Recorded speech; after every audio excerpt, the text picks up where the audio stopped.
Hey, what's going on? Stephen and Alex at Crux. We're going to go through a variation to the active straight leg raise. We're going to add a kettlebell assist on this one. So what we're going to do is Alex is going to grab, right now he's using a 16 kilogram kettlebell. You can also use a dumbbell for this exercise. He's going to roll over carefully to get it and then press it right up towards the ceiling.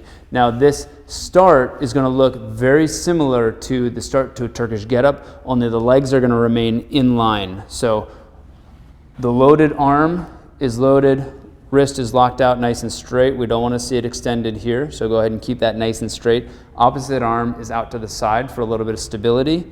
Now the difference with the Turkish get-up is that on this one, legs are going to be straight out, not splayed out to the outside. For this exercise, the side with the kettlebell, your leg is going to be bent, foot flat on the floor. He's going to point his toes to the ceiling.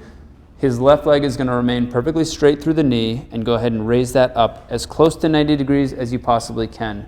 The kettlebell is going to provide some stability and force some activation through the trunk as you floss that leg back and forth, increasing range of motion through the posterior chain. The floss should feel pretty good. Now to progress this exercise, Alex, I'm going to ask you to straighten that opposite leg. Now the entire time we're going to keep engaged really well through the trunk. The pelvis is not rotating or moving.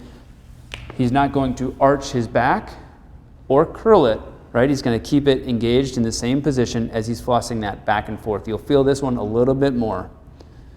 Good. Now, let's say you don't have a kettlebell or a dumbbell to work with, but you do have a band. So lots of different variations on bands. Some have handles, some are just wide loops. Some you might just have to grab a hold of. But for this one, I'm going to wrap this one around Alex's. Hold on one second, Alex. I'm going to bring that around your backside and give it to you on the opposite side. Good. Okay, so go ahead and lay on back, Alex. Again, this is just a variation if you don't have a kettlebell or a dumbbell. Good. He's going to keep his whole back nice and flat. Neck stays and the head stays flat on the ground. He's going to press it to the ceiling. Same idea. You're not going to let that wrist extend. You're going to hold it nice and flat. Good. This leg's bent. And go ahead and go through that floss again. It's the same exact thing. We're just going to use a slightly different implement depending on what you have at home. Let us know if you have any questions, and thank you very much for watching.